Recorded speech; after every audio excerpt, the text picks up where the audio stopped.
Bonjour à tous, bienvenue sur Football. Aujourd'hui on débriefe ce match Lyon-Montpellier avec une victoire large de Lyon, 5 buts à 2, une victoire avec beaucoup d'efficacité offensive comme montant manqué ces derniers temps. Et pourtant, c'était contre une équipe de Montpellier qui est un peu notre bête noire ces dernières saisons, mais qui n'a pas réussi à contenir nos multiples attaques. Ça donne en résultat 5 buts, même si défensivement, on a retrouvé les mêmes lacunes tactiques qui nous ont causé les résultats plus que catastrophiques. Alors que retenir de ce match? On en parle tout de suite, c'est parti!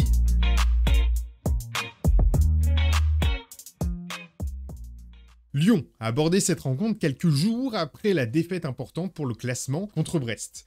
Les joueurs avaient donc envie de prouver aux coachs, aux dirigeants et aux supporters. Peter Bosz était lui de retour de ses quelques jours de maladie et avait aligné une équipe en 4-3-3 encore une fois, avec Julian Pollersbeck à droite, Malo Gusto qui enchaîne encore une fois 90 minutes à cause notamment de la blessure de Léo Dubois, mais aussi parce que offensivement il apporte une vraie plus-value. En défense charnière, Lukeba da Silva, à gauche Henrique qui remplaçait Emerson. Au milieu de terrain, en point de place, Mendes, demi-relayeur Oussama Aouar à droite, Paqueta à gauche et une attaque classique avec Tété en ailier droit, Kato Kwekambi à gauche et au centre, Dembélé comme à son habitude. A noter qu'on avait énormément de blessés pour ce match, 9 avant le début de rencontre puisque Romain Fèvre a été écarté du groupe car il ressentait une douleur au niveau des adducteurs et surtout de la fatigue. On a même eu droit à la 36e minute au blessé numéro 10 en la personne de Damien da Silva qui est sorti sur blessure et remplacé par Boateng. Côté Montpellier-Rhin, à 11 plutôt classique avec Rémi Cabella qui fait son retour en Ligue 1.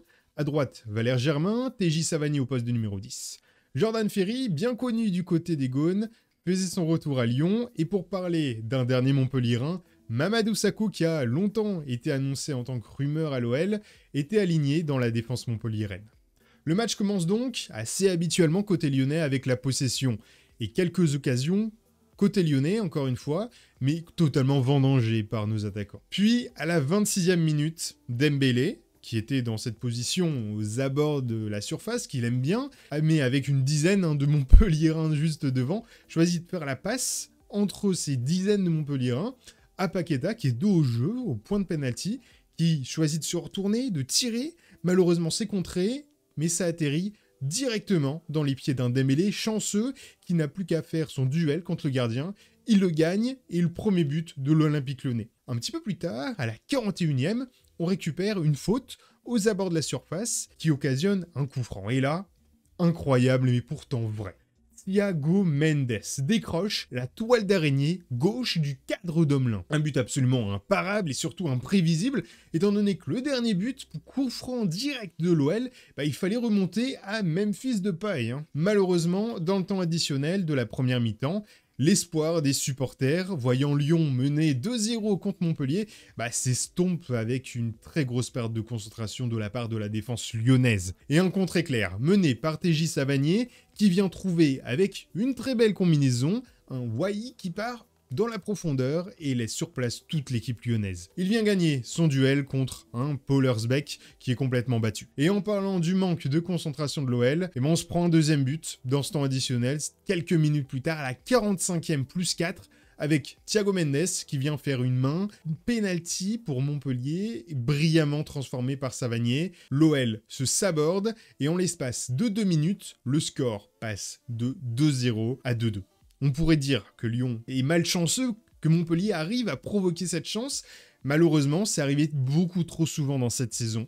Et le problème, il est mental. C'est une évidence quand on regarde un petit peu de plus près les différentes occasions que Montpellier a pu avoir dans cette première mi-temps. L'alignement défensif est indigne d'un club professionnel. Le retour défensif de nos ailiers qui est totalement inexistant. C'est absolument honteux sur le dribble de TJ Savanier quand il arrive à éliminer en un seul dribble à la fois Oussama Aouar et Thiago Mendes.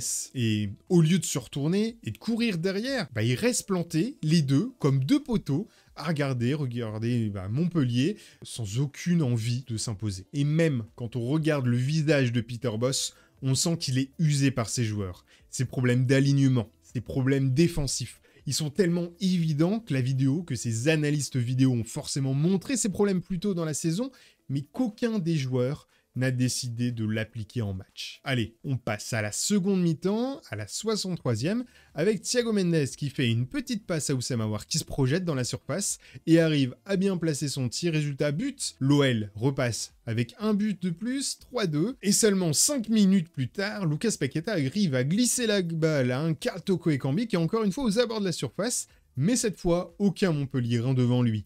Il arrive à gagner son duel et but pour le Camerounais. Pour le dernier et 5e but, on retrouve l'OL en contre avec une projection et Karl Toko Ekambi qui arrive à fixer des Montpellierins, Dembélé qui l'accompagne, qui fait avec son jeu sans ballon et aussi son travail de fixation des Montpellierins.